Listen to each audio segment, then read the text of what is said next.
Thanks so much for holding this press conference. If you had hotels, real estate, and other businesses distributed around the world prior to becoming president, would you have thought it appropriate to sell them off and put the cash proceeds in a blind trust, or is it okay for the President of the United States to be personally vulnerable to the policy decisions of the foreign leaders he meets and in the foreign policy decisions he makes as president? And also, just briefly, what's your complaint about how the NSA and Cyber Command have done their job, and are you considering firing Admiral Mike Rogers? That was a rhetorical question, that first one.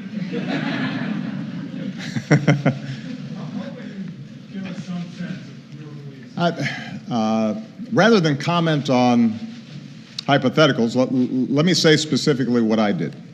Okay.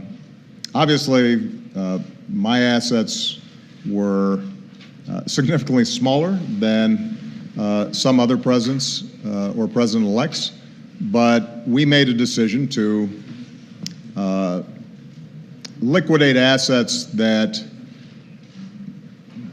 might raise questions about how it would influence policy. I basically had our accountant put all our money in treasury bills. The yields, by the way, have not been massive over the course of the last 8 years. Just because it simplified my life. I did not have to worry about the complexities of whether a decision that I made might even inadvertently benefit me. And that's consistent with the broader approach that we've taken throughout my administration, which is to not just meet the letter of the law, but to go well beyond the letter to the spirit of the law,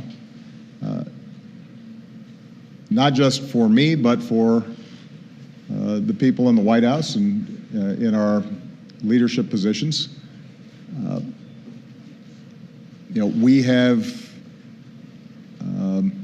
established a whole set of rules, norms, playbooks that just keep us far away from the line.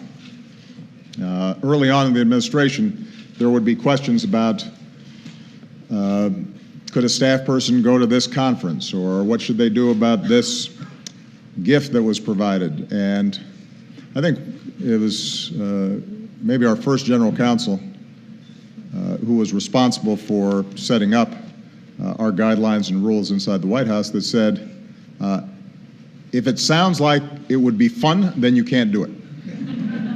That's a general test. If it sounds like something you would enjoy or appreciate, no go. And as a consequence, and I'll knock on some wood here because we got 2 months left, I am extremely proud of the fact that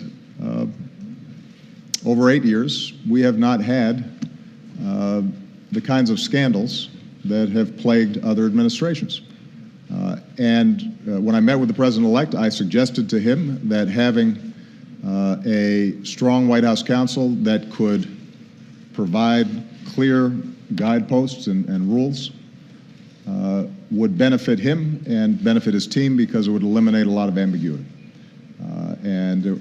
I think it will be up to him to make determinations about how he wants to approach it. I know what worked for us, and I think it served the American people well. And because I had made a promise to the American people that I would not fall into some of the familiar habits of Washington, that I wanted a new kind of politics, this was one indicator.